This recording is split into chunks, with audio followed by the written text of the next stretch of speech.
22, 23, 24मुळे काय कळतं की रजिस्ट्रेशन घेण्याची गरज कोणाला आहे आणि रजिस्ट्रेशन घेण्याची गरज कोणाला नाही, हे क्लिअर होतं. थोडं मी एक व्यवहारिक वेगळं उदाहरण देतो की एखाद्या मुलीला लग्न करायचं आहे, मुलाला लग्न करायचं आहे. समाजामध्ये सांगतात की आमची मुलगी लग्नाची झालेली आहे, तिचं एवढं वय आहे, क्वालिफिकेशन आहे. मग तिचा बायोडाटा रेडी केला जातो, मुलाचा पण रेडी केला जातो आणि मग समाजातील लोक त्या दोघांच्या लग्नाकरता काय करतात, बोलणी करतात आणि मग बोलणी केल्यानंतर लग्न करायचं की नाही, पसंती आहे की नाही ठरतं. सेक्शन 22 किंवा 24 प्रमाणे काय होतं, रजिस्ट्रेशन घेणार की नाही, रजिस्ट्रेशन घ्यायला लागेल की नाही हे ठरतं. सेक्शन 23 म्हणतो रजिस्ट्रेशन नाही घ्यायचं, मुलगी नापसंत, मुलगा नापसंत. म्हणजे पसंती केव्हा, नापसंती केव्हा. जर पसंती झाली तर मग काय करणार, मग लग्न कुठे करायचं, कुठल्या डेटला करायचं, कुठल्या गावात करायचं, कुठला हॉल घ्यायचा, या पुढच्या गोष्टी येतात ना. तसंच रजिस्ट्रेशन घ्यायचं आहे सेक्शन 22 प्रमाणे किंवा 24 प्रमाणे, तर मग तुम्हाला त्याची जी प्रोसिजर आहे ती करण्याकरता तुम्हाला सेक्शन दिलेलं आहे 25. तुम्ही राज्यामध्येच अप्लाय करणार, राज्याबाहेर अप्लाय करणार, देशाबाहेर अप्लाय करणार, तुम्ही टॅक्स कलेक्ट करणार, CGST सेंट्रलचा, AGST स्टेटचा, IGST integrated tax आहे तो तुम्ही कलेक्ट करणार. असे व्हरायटी ऑफ टॅक्स तुम्ही कलेक्ट करणार. ओके, तुम्ही त्याची प्रोसिजर करणार. मग तुम्हाला अप्लाय करायला रजिस्ट्रेशन करता, गव्हर्नमेंट व्हेरीफाय करेल तुमचे डॉक्युमेंट किंवा तुमची इन्फॉर्मेशन आणि मग तुम्हाला सर्टिफिकेट येईल. तर प्रोसिजर फॉर रजिस्ट्रेशनमध्ये ॲक्च्युअलमध्ये काय करायला लागतं, वेबसाईटला जाऊन गव्हर्नमेंटला काही इन्फॉर्मेशन आणि डॉक्युमेंट द्यावी लागते. मग गव्हर्नमेंट रजिस्ट्रेशन देतं. रजिस्ट्रेशन आयदर ॲक्सेप्ट करेल किंवा रिजेक्ट करेल. आता जर गव्हर्नमेंटनी तुमचं ज्या वेळेस रजिस्ट्रेशन द्याल ते सेंट्रलकडे जाईल किंवा स्टेटकडे जाईल. ते सेंट्रलकडे गेलं तर तुम्हाला स्टेटसाठी रेग्युलेशन घ्यायला लागत नाही. स्टेटकडे गेलं तर म्हणजे त्यांनी ठरवलं आहेच, स्टेटनी आणि सेंट्रलने ठरवलं आहे की कुठले बिझनेससाठी रजिस्ट्रेशन स्टेट घेईल, कोणाचं ज्युरिडिक्शन सेंटर असेल, कोणाचं स्टेट असेल. त्याप्रमाणे एका ॲक्टमध्ये रजिस्ट्रेशन झालं तर दुसऱ्या ॲक्टमध्ये रजिस्ट्रेशन झालं असं मानण्यात येईल, त्याला म्हणतात डीम रजिस्ट्रेशन. आणि जर एका ॲक्टमध्ये रजिस्ट्रेशन झालं तर दुसऱ्या ॲक्टमध्ये पण रजिस्ट्रेशन झालं असं मानलं जातं. ती प्रोव्हिजन सेक्शन 26मध्ये. सेक्शन 27 जो आहे तो स्पेशली कॅज्युअल टॅक्सेबल पर्सन आणि नॉन रेसिडेंट टॅक्सेबल पर्सनसाठी आहे. ओके, तेच खाली दिलं आहे की procedure for registration is govern by section 25 CGST act, read with chapter 3. त्याचे रूल्स आहेत, ते रूल्स सकट वाचा. रूल्स केव्हा येतात, ज्या वेळेस तुम्हाला काहीतरी प्रोसिजर करायची असते तर ती प्रोसिजर कशी असेल हे ह्याच्याकरता रूल ड्राफ्ट करावे लागतात, रूल बनवावे लागतात. 22, 23, 24मध्ये रूल नव्हते कुठे, जे सांगितलं आहे तेवढंच आहे. त्यात नोटिफिकेशन होत्या की नोटिफिकेशन आलेली आहे, त्याप्रमाणे तुम्हाला एक्झम्पशन आहे, त्याप्रमाणे तुम्हाला रजिस्ट्रेशन घ्यायला लागेल, हे सगळं आलं. डीम रजिस्ट्रेशन सेक्शन 26मध्ये आणि स्पेशल प्रोव्हिजन्स 27मध्ये, हे इकडे माहिती दिलेली आहे. आता सेक्शन 25 जर तुम्ही रीड केलात ॲक्टमध्ये जाऊन तर तुम्हाला त्याचं स्टॅट्युटरी प्रोव्हिजन जी आहे ती या प्रकारे दिसेल, जे कोअर टेक्स्ट आहे ते याप्रमाणे दिसेल. इथे काय दिलं आहे, पहिलं एक सेक्शन आहे, मग एक प्रोव्हिजन आहे, मग आणखीन एक प्रोव्हिजन आहे, मग एक्सप्लेनेशन आहे. सबसेक्शन 2मध्ये एक प्रोव्हिजन आहे, बाकी subsection 3, 4, 5, 6, 6A, 6B, 6C, 6D, 7, 8, 9, 10, 11, 12 हे 12 सबसेक्शन आहेत. कशामध्ये आहेत, सेक्शन 25. आता तुम्हाला ॲक्ट का अभ्यासावा लागतो, ॲक्ट तुम्हाला कुठल्या प्रकारची उत्तरं देतो. रजिस्ट्रेशन कोणाला घ्यायला लागेल, हू, ह्याचं उत्तर मिळालं. वेन, वॉट, आणि काय करायला लागेल, वेअर, कुठे घ्यायला लागेल, व्हाय म्हणजे लॉजिक, का, आणि हाऊ म्हणजे कसं, म्हणजे प्रोसिजर. ज्यावेळेस तुम्ही कुठलाही लॉ अभ्यासाल तेव्हा तुम्हाला त्यामध्ये ह्या प्रश्नांची उत्तर मिळतील, who, when, what, where, why, how. तुमच्यावरती अन्याय झाला तर तुम्हाला कुठे दाद मागायची, म्हणजे वेअर. अन्याय झालेला आहे तुमच्यावरती तर दाद कोण मागणार, हू. वेन, केव्हा, तुमच्याकडे चोरी झाली तर तुमची सोसायटी आहे, थोड्याला कळलं चोरी झाली आपल्या एका फ्लॅटमध्ये, तर मग कंप्लेंट कोणी करायची, सोसायटीने काय तुम्ही. कंप्लेंट कोण करेल, हू. केव्हा करायची, वेन. कुठे करायची, केव्हापर्यंत करायची, का करायची. ह्या सगळ्या गोष्टी ज्या आहेत ह्या लॉमध्ये दिलेल्या असतात. तुमच्यावरती तुमच्याकडे चोरी झाली तरी पण तुम्ही जर का कंप्लेंट नाही केली तर मग त्या कायद्यामध्ये काय ते तुमचा संशय तुमच्याकडे चोरी होऊन तुम्ही कंप्लेंटच देत नाही का, कारण काय तुम्हाला विचारलं जाईल. कारण कायद्याप्रमाणे त्या एखाद्या लॉमध्ये जो त्या लँडला, त्या जमिनीला, त्या देशाला, राज्याला, शहराला जो कायदा लागू होतो त्यामुळे तुम्ही ते नागरिक आहे, तुम्हाला तो कायदा पाळला पाहिजे. त्यामुळे जे असे कायदे असतात त्यामध्ये who, when, what, where, why, how ही माहिती उपलब्ध असते. तुम्ही सिग्नल तोडला, तुम्ही रस्त्यावर गाडी घेऊन चाललेला तर सिग्नल तोडला दंड होईल. तुम्हाला मला काय माहीत नाही, मी ते कायदा अभ्यासला नाही. तुम्ही कायदा अभ्यासला नाही हा तुमचा प्रॉब्लेम आहे. तुम्ही तुम्ही जर कायदा तोडला दंड होईल. कोणाला होईल? हो. केव्हा होईल? म्हणजे तुम्हाला वेन, व्हॉट, पैसे कुठे भरायला लागतील, हे सगळं कसे भरायला लागतील ही सगळी माहिती जी आहे. आता मला त्यांनी चलन पाठवलं, तुम्हाला दंड द्यायला 500 रुपये भरा. लिंक पाठवली ऑनलाईन, हाऊ ऑनलाईन भरा. मी भरले 500 रुपये.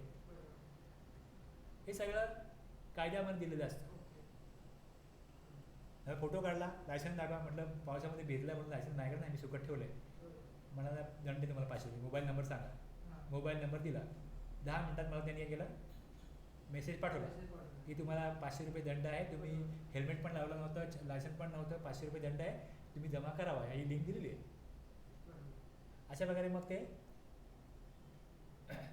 कुठल्या कायद्याप्रमाणे, कुठल्या कलमाप्रमाणे, कुठल्या रूलप्रमाणे तुम्हाला दंड होतो, कुठल्या कायद्याप्रमाणे हे सगळं तुम्हाला मिळतं, हे कळतं. तसं आपण आता GST बघतोय की रजिस्ट्रेशन घ्यावं लागेल, तर 25(1) मध्ये where and by when to आपल्याला रजिस्ट्रेशन याचं उत्तर मिळेल. आणि त्याकरता रूल 8, 9, 10 हे असतील. सबसेक्शन 2 मध्ये separate registration for multiple places of business within a state और युनियन टेरिटरी.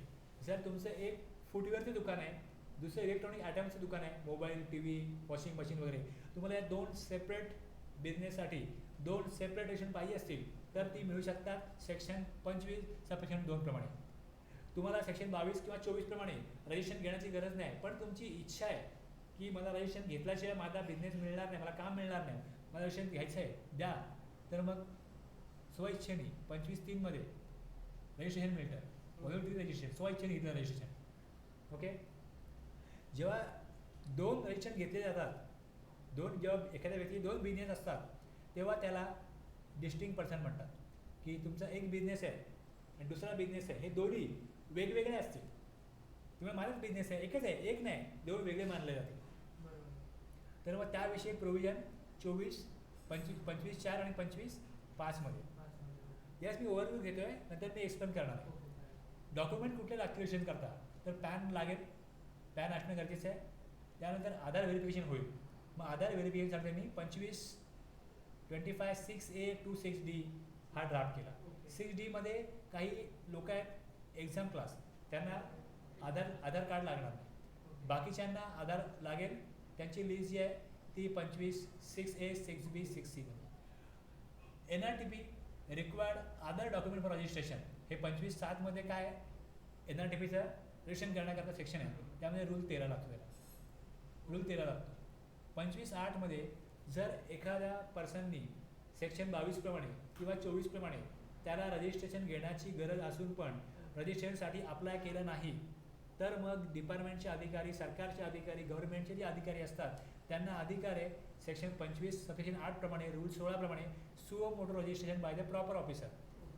गव्हर्नमेंटचं काम असं, लोकांना तुम्ही लक्ष ठेवा, कशा वगैरे देश चालले, राज्य चाललं हे बघा, आणि जर ते प्रॉपर काम करत नसतील तर मग त्यांना काय करा, त्या कायद्यानुसार रजिस्ट्रेशन करण्याकरता ऑर्डर द्या. ती ऑर्डर देण्याकरता त्यांना सबसेक्शन 8 मध्ये, सेक्शन 25 मध्ये रूल 16 प्रमाणे पॉवर दिली. प्रोसिजर काय आहे ती रूल 16 मध्ये. रूल 17 मध्ये काय आहे, आता काही असे स्पेशल एजन्सीज आहेत किंवा आपण बघतो की आपले पंतप्रधान वेगवेगळ्या देशामध्ये जातात, त्यांना व्हिजिट करतात आणि आपल्या देशामध्ये काही इन्व्हेस्टमेंट यावी, आपल्या इकडचा व्यापार वाढावा, लोकांनी भारतामध्ये येऊन फॅक्टरीज वगैरे ओपन कराव्या आणि वेगवेगळ्या देशांशी आपले मजबूतपणे संबंधित प्रस्थापित होऊन आपल्या देशामध्ये डेव्हलपमेंट व्हावी, याकरता ज्यावेळेस पंतप्रधान वेगवेगळ्या देशांना व्हिजिट करत असतात त्यावेळेस त्याची बोलणीवर असतील. मग तिथे राजदूत असतात, आपले राजदूत वेगवेगळ्या देशामध्ये असतात आणि वेगवेगळ्या देशांचे राजदूत हे आपल्या देशामध्ये असतात. मग त्यांना ते ऑफिस चालवण्याकरता गुड सर्व्हिसेस लागत असतील ते गुड सर्व्हिसेस ते घेतात, त्यावर जी एस टी पे करतात. तो जो जी एस टी पे केलेला आहे तो त्यांना रिफंड दिला जातो. अशा काय एजन्सीज आहेत, स्पेशल एंटिटीज आहेत, त्यांच्याकरता एक वेगळं रेशन असतं. त्यात त्यांना UIN युनिक आयडेंटिटी नंबर दिला जातो टू सर्टन स्पेशल एंटिटीज. त्यांच्याकरता सेक्शन 25 सबसेक्शन 9 आणि पुढे रूल 17 आहे. 25(10), 25(11) आणि 25(12) हे 3 जे सबसेक्शन आहेत हे अशा करताय की ज्या वेळेस तुम्ही ॲप्लिकेशन द्याल गव्हर्नमेंटच्या वेबसाईटवरनं आणि सगळे डॉक्युमेंट सबमिट कराल, त्यावेळेस गव्हर्नमेंटच्या वेबसाईटवरती ते सबमिट केल्यानंतर जर ते रजिस्ट्रेशन स्टेट GSTमध्ये जाणार आहे, स्टेट डिपार्टमेंटमध्ये किंवा सेंट्रलच्या, तर ते तिथला जो अधिकारी असतो त्याच्या डेस्कवरती त्याची एंट्री होते की रजिस्ट्रेशनसाठी ॲप्लिकेशन दिलेलं आहे. त्याच्यानंतर 7 दिवसामध्ये 7 वर्किंग डेज, सुट्टी दिवस सोडून जे 7 वर्किंग डेज आहेत त्या 7 वर्किंग डेजमध्ये त्यांनी अपलोड केलेली माहिती आणि डॉक्युमेंट हे ग्राह्य आहेत की नाही, बरोबर आहेत की नाही, त्याप्रमाणे त्याला रजिस्ट्रेशन आपण द्यायला पाहिजे की नको ह्याची छाननी करायची आहे. आणि जर त्यामध्ये काय क्लिअरिटी नसेल, काय अधिक डॉक्युमेंट किंवा क्लिअर डॉक्युमेंटची गरज असेल तर त्याप्रमाणे त्यांनी इम्प्लिमेंट करायचं. 7 दिवसामध्ये हे रूलमध्ये दिलेलं आहे. Section 8 application, rule 8 application, rule 9 verification.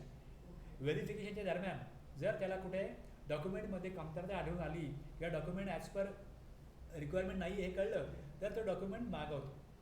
मग 7 दिवसामध्ये त्याला ॲप्लिकंटनी रिस्पॉन्स केला पाहिजे आणि मग परत 7 दिवसामध्ये त्याने त्याची छाननी केली पाहिजे.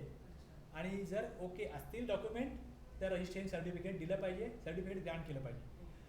आता इश्यू ऑफ सर्टिफिकेट हे 25(10) मध्ये सांगितलं आहे की जर व्हेरिफिकेशन करताना त्यांनी जो वेळ दिला आहे त्या वेळेमध्ये काही कार्यवाही केली नाही तर त्याला रजिस्ट्रेशन त्याचं झालेलं आहे, त्याला सगळ्या अटी शर्ती मान्य आहेत किंवा दिलेले डॉक्युमेंट ओके आहेत समजून डीप रजिस्ट्रेशन झालं असं मानण्यात येईल आणि 3 दिवसामध्ये वेबसाईटवरती रजिस्ट्रेशन सर्टिफिकेट जे आहे ते उपलब्ध असेल. प्रॉपर ऑफिसरनी आपली ड्युटी प्रॉपरली पार पाडली नाही तरी जो ॲप्लिकंट आहे त्याचं काही नुकसान होऊ नये म्हणून ही केलेली तरतूद आहे. आणखीन काही रूल आहे, तसा रूल 18 आहे. जर एखाद्याने रजिस्ट्रेशन घेतलेलं असेल तर रजिस्ट्रेशन घेतल्यानंतर त्याला सर्टिफिकेट मिळतं. ते डिस्प्ले ऑफ रजिस्ट्रेशन सर्टिफिकेट तुम्ही अशा जागेवर लावा की जिकडे कोणी गव्हर्नमेंट अधिकारी आला किंवा कोणी व्यक्ती आला त्याला दिसलं पाहिजे रजिस्ट्रेशन सर्टिफिकेट GSTचं. आणि जो नेम बोर्ड असतो दुकानाचा, फॅक्टरीचा, तिकडे GST आणि ऑन द नेम बोर्ड छापला पाहिजे. हे रूल 18 प्रमाणे कंपल्सरी आहे. आणि जर एखादं ऑब्लिगेशन जर पाळलं नाही, जे इथे कायद्यात सांगितलं आहे, सेक्शनमध्ये सांगितलं, रूलमध्ये सांगितलं आहे, जर ते पाळलं नाही तर मग काय करणार? मी सिग्नल तोडला तर काय करणार?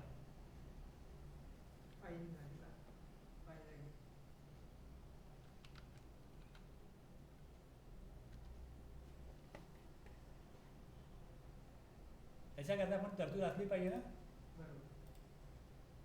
ॲक्टमध्ये.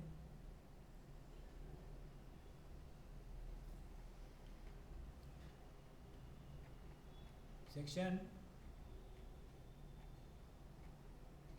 122 पेनल्टी फॉर सर्टन ऑफेन्सेस आणि सेक्शन 125 मध्ये जनरल पेनल्टी.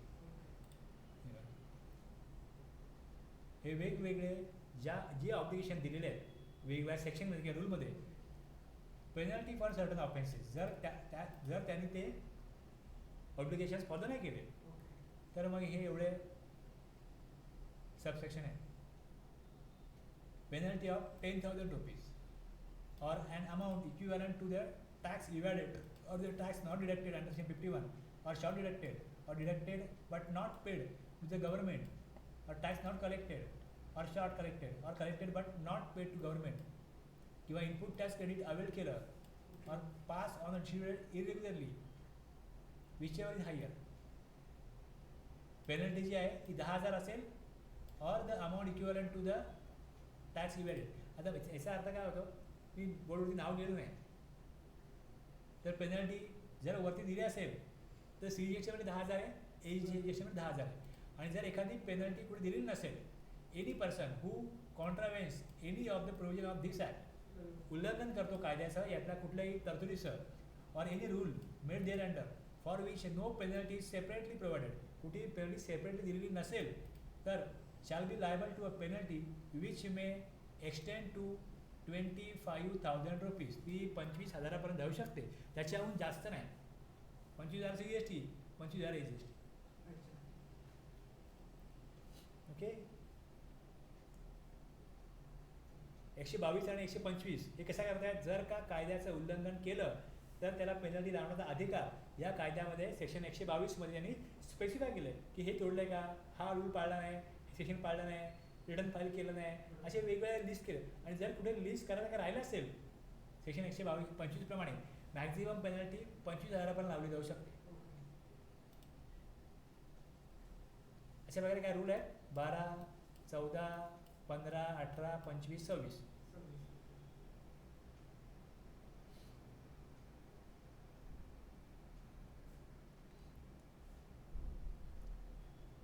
हे काय सांगतो बघा, where and when to apply for registration. आता त्यामध्ये काय होतं, तिकडे त्यांनी एक सबसेक्शन दिलं आहे, त्यामध्ये 2 प्रोव्हिजो आहेत आणि एक एक्सप्लेनेशन आहे. ओके. जर पर्सन लायबल झाला अंडर सेक्शन 22 किंवा सेक्शन 24 प्रमाणे तर विदिन 30 days 30 दिवसामध्ये from the date on which he becomes liable for registration in every such state union territory in which he is so liable. त्याला registration कुठे घ्यायचं आहे, वेअर, ते सांगितलं.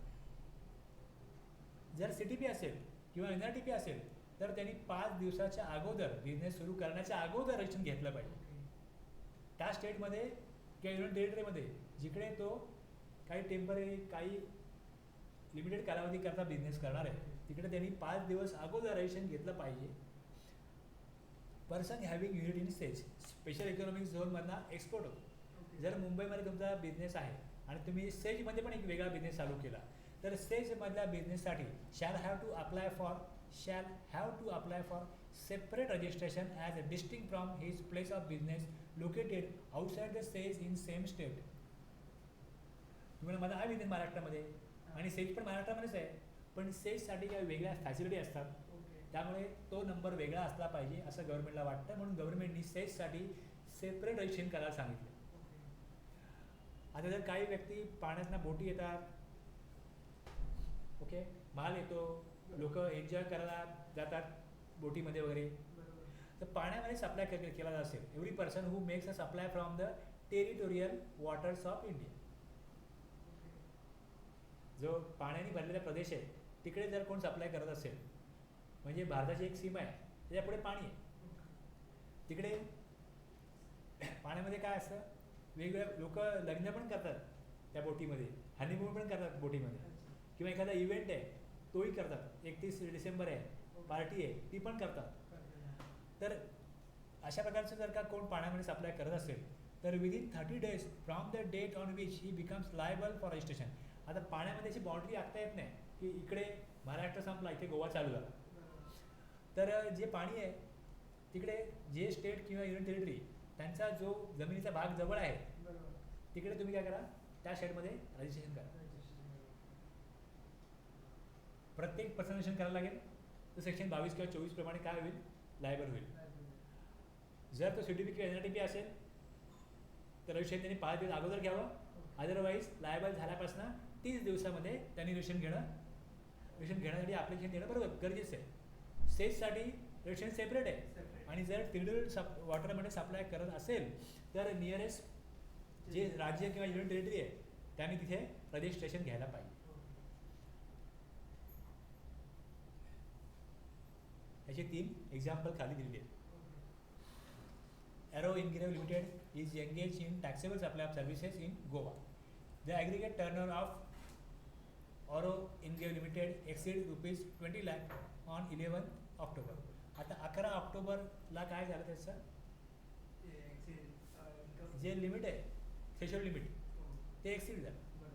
It is liable for registration on 11 October. 11 ऑक्टोबरला काय झाला, तो त्याला रजिस्ट्रेशन घेण्याची जबाबदारी यावरती आलेली आहे, त्यावरती ती लायबिलिटी आलेली आहे in the state of Goa. तो गोव्यामध्ये सप्लाय करतोय, गोव्यामध्ये त्याला रजिस्ट्रेशन घ्यायला लागेल. मग he should apply for registration within 30 days from 11 October. CTB आहे, आपण बघितलं अगोदर पण एक्झाम्पल आहे. Mister silent cracker company of Surat, Gujarat comes to Mumbai for supply of crackers in Diwali. He has no fixed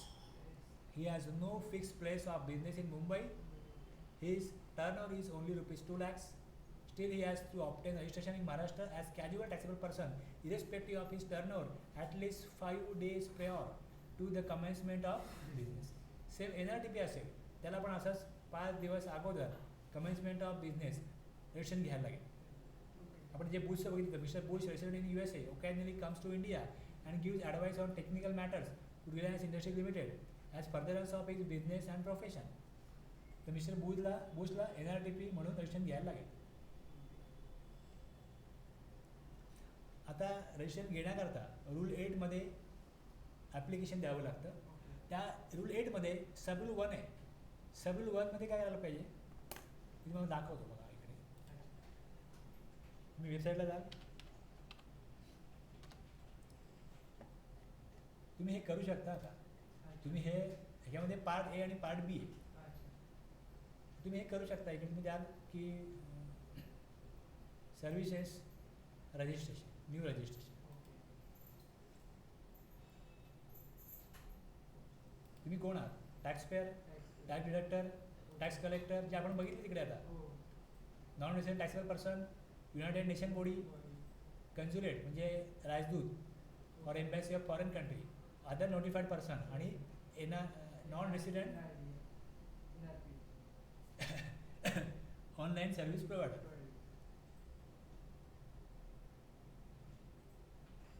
okay. आता याच्यामध्ये मी घेतलं टॅक्स पेअर, त्याच्या खाली मी सिलेक्ट करीन महाराष्ट्र, त्याच्या खाली सिलेक्ट करीन रायगड. मग खाली तुमचा पॅन नंबर जो असतो त्यावरती जे नाव आहे ते नाव इथे टाकायचं, इथे पॅन टाकायचं.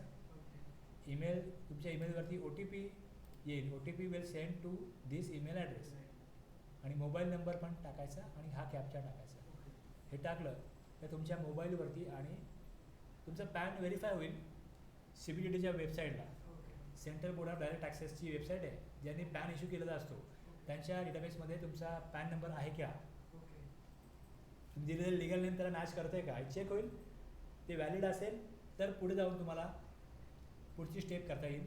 ती पुढची स्टेप जी आहे ती आहे पहिले declaration of PAN, mobile number, email in part A of the form GST REG 01. हा जो फॉर्म तुम्हाला माहिती भरतोय तो फॉर्म आहे GST REG 01. सबरूल 2 प्रमाणे validation, verification of PAN, mobile number, email. 3 मध्ये temporary reference number TRN generated and communicated to the applicant. Subrule 4 मध्ये तर एक TRN मिळतो. तो TRN जो मिळतो हे बघा, हे इथे क्लिक करेल, मग हे अशा प्रकारे भरेल. मग पुढे जाऊन त्याला TRN मिळाला का मग दुसरा ऑप्शन घ्यायचा. TRN मिळाला का मी हा ऑप्शन घेईन, मग TRN टाकेन. आता तुम्ही TRN टाकला का तुम्हाला या प्रकारे स्क्रीन दिसेल. आता याच्यामध्ये इथे क्लिक केलं या ॲक्शनला का मग समोर तुमच्या ओपन होईल बिझनेस डिटेल, हे टाकायचे.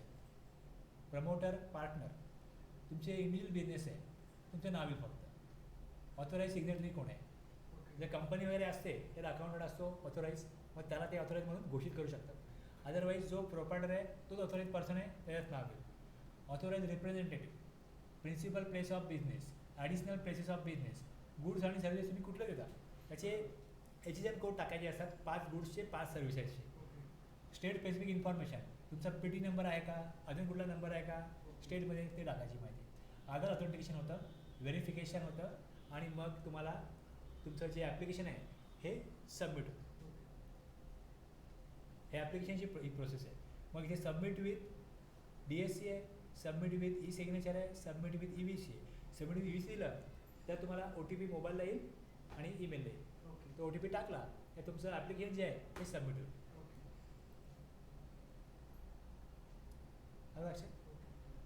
मग पुढे ज्या स्टेप दिल्या त्या स्टेपप्रमाणे आधार ऑथेंटिकेशनमध्ये होतं. मग एक अक्नॉलेजमेंट मिळते. 8.5 प्रमाणे सबरूल 5 प्रमाणे तुम्हाला तुमचं ॲप्लिकेशन आमच्याकडे रिसिव्ह झालेलं आहे, म्हणून तुमच्याकडे तुम्हाला एक पूर्ण काय मिळतं, ॲक्नॉलेजमेंट. CTP असेल तर त्याला काय मिळतो, TRA. त्याला ॲडव्हान्स डिपॉझिट करण्याकरता तो नंबर उपयोगी पडतो, TRA. ओके, हे ॲप्लिकेशन दिलं का पुढे जाऊन मग ॲप्लिकेशन फाउंड इन ऑर्डर 9.1 प्रमाणे application found in order, approval to grant registration certificate within 7 working days. 7 दिवसामध्ये अप्रुव्हल देणं गरजेचं आहे. कोणाला, डिपार्टमेंटला, प्रॉपर ऑफिसरला, गव्हर्नमेंट. जर त्या डॉक्युमेंटमध्ये काही गोष्टी बरोबर नसतील, deficiency found in application, E notice within 7 working days, E clarification, information etcetera within 7 working days of receipt of the notice. तुम्हाला ते पाठवतील ॲप्लिकंटला आणि ॲप्लिकंटनी 7 दिवसामध्ये काय करायला पाहिजे, त्याला रिप्लाय करायला पाहिजे. Rule 9 subrule 3, approval to grant registration within 7 working days from the date of receipt of such clarification और इन्फॉर्मेशन और डॉक्युमेंट.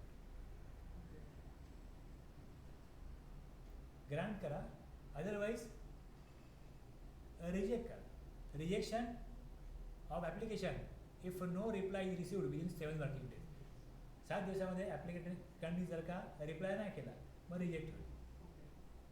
आणि 9.5 मध्ये काय दिलं आहे, डीम्ड अप्रुव्हल. जसं रिसिपियंटनी रिप्लाय नाही केला तर काय होतं, रिजेक्ट. पण जर गव्हर्नमेंटनी रिप्लाय नाही केला तर सबरूल 9.5 काय सांगतो,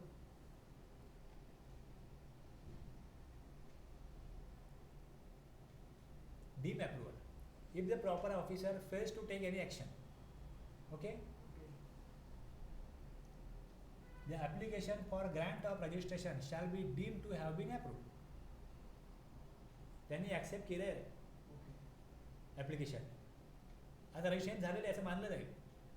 आता रजिस्ट्रेशन सर्टिफिकेट कुठे मिळतं, सर्टिफिकेट मिळतं सेक्शन रूल 10 सबरूल 1 मध्ये, grant of RC on approval of application 15 digit number मिळतो. If application made within 30 days, 30 दिवस जो कालावधी दिलेला आहे त्या 30 दिवसामध्ये त्यांनी जर का रजिस्ट्रेशनसाठी ॲप्लिकेशन केलं, त्यात विचारलं जातं की तुम्ही लायबल कधी झाला, ती डेट सांगायला लागते. मग त्या डेटप्रमाणे ते बघतात की 30 दिवसामध्ये हे ॲप्लिकेशन दिलं आहे का, हो केलं आहे. तर मग जी डेट आहे ज्या दिवशी लायबल झाला त्या दिवसापासून रजिस्ट्रेशन मिळतं. तुम्ही अगदी 20व्या दिवशी द्याल, 25व्या दिवशी द्याल, 1 महिना जाईल, पण तुम्हाला GST नंबर जो मिळाला आहे त्याची डेट काय, समजा 1 जानेवारीला रजिस्ट्रेशनसाठी लायबल झाला, तुम्ही ॲप्लिकेशन दिलं 25 जानेवारीला, तुम्हाला सर्टिफिकेट मिळालं 5 फेब्रुवारीला, पण तुमचं रजिस्ट्रेशन धरलं जाईल 1 जानेवारीपासून जेव्हा तुम्ही लायबल झाला. कारण तुम्ही 30 दिवसामध्ये तुम्ही विदिन 30 डेज काय केलं, ॲप्लिकेशन दिलं, त्यामुळे तुमचं registration effective from the date on which the person becomes liable. Okay,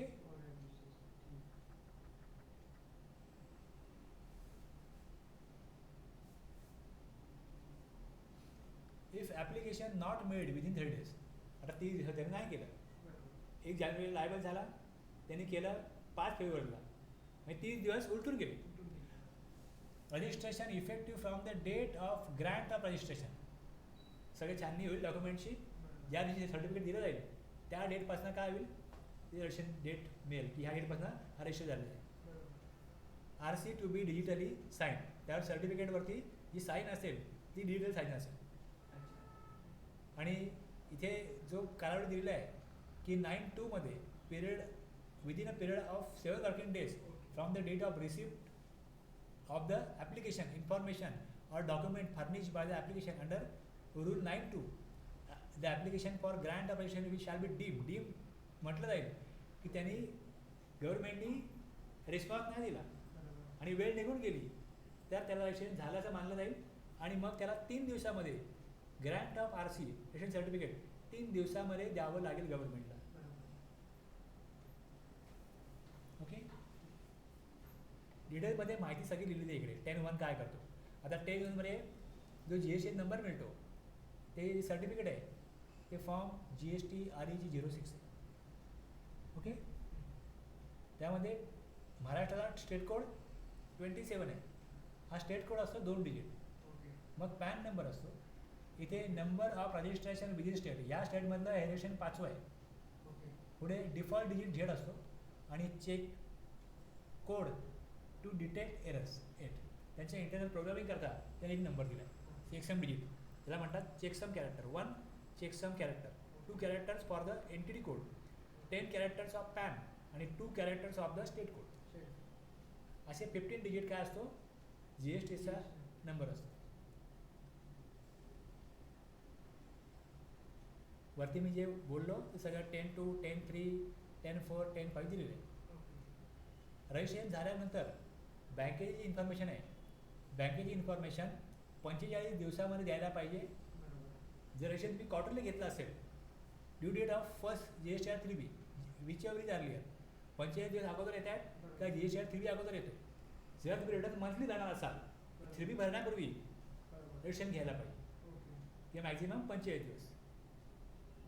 आता जे आधार व्हेरिफिकेशन आहे, आधार व्हेरिफिकेशन ते जर एखाद्याला करायचं नसेल, where the proper officer is satisfied that the physical verification of the place of business of person is required due to failure of Aadhaar authentication or due to not opting for Aadhaar authentication before the grant of registration or due to any other reason after the grant of registration, he may get such verification of the place of business in the presence of the said person done, and the verification report along with the other document including photographs shall be uploaded in form GST RAG 30 on the common portal within a period of 15 working days following the date of such verification.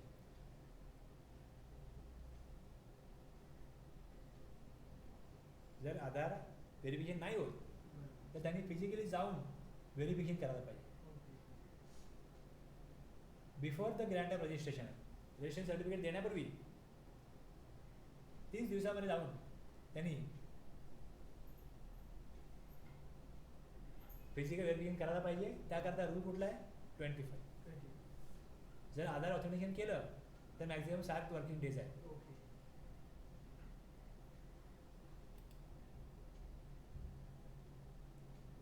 हे सगळ्या step दिल्या. पहिले तुम्ही step ए कराल, यात pan mobile email द्याल, OTP येईल. मग ऑफिसर चेक करेल, जर काय त्यामध्ये काय मिस्टेक असेल तर मग तो तुम्हाला कम्युनिकेट करेल GST RAG 02. कम्युनिकेट केल्यानंतर GST officer starts verifying your application. 7 working डेजमध्ये तो officer ask for more document detail along with form GST RAG 4 document पाठवा. जर इथे तो वरतीच सॅटिस्फाय झाला तर officer approve your GST application. जर ॲप्रूव्ह केलं तर फॉर्म मिळतो GST RAG 06. आणि जर त्यांनी डॉक्युमेंट परत मागवले तर मग 3 मध्ये तो मागवतो, 4 मध्ये तुम्ही काय करता, रिप्लाय करता. आणि मग 5 मध्ये आयदर रिजेक्ट होईल किंवा 6 मध्ये ॲक्सेप्ट होईल, सर्टिफिकेट मिळेल.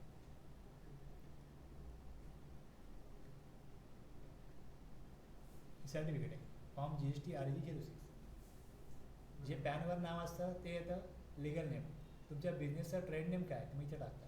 कॉन्स्टिट्यूशन ऑफ बिझनेस म्हणजे प्रोप्रायटर आहे, पार्टनरशिप आहे, कंपनी ते इथे येतं. Address of principal place of business, date of liability, period of validity, from, type of registration.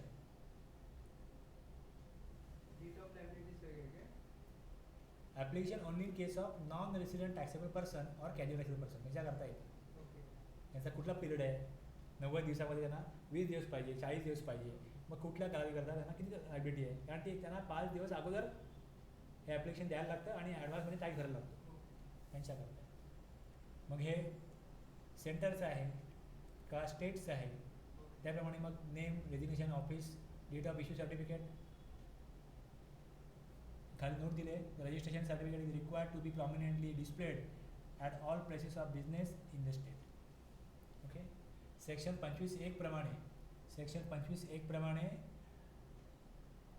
जर सेक्शन 22 किंवा 24 प्रमाणे रजिस्ट्रेशन घेणं जर का गरजेचं असेल, जर रजिस्ट्रेशन घेण्याची जर का लायबिलिटी असेल तर 30 दिवसामध्ये रूल 8 प्रमाणे ॲप्लिकेशन द्या, रूल 9 प्रमाणे व्हेरिफिकेशन होईल, रूल 10 प्रमाणे GST सर्टिफिकेट RAG 06 मिळेल आणि नंतर पुढे 10A प्रमाणे बँक डिटेल्स टाका, 10B प्रमाणे आधार ऑथेंटिकेशन होतं.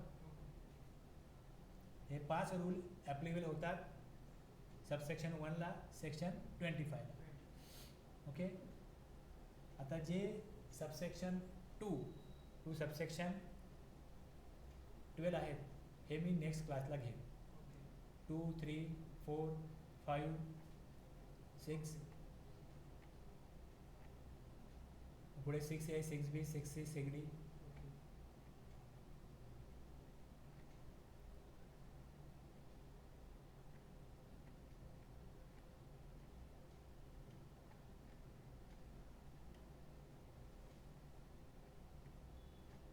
हे बरंच आहे, त्यामुळे ह्याला पण एक क्लास लागेल. ओके. रूल 18 इकडे दिला आहे आणि मग पुढे सेक्शन 26.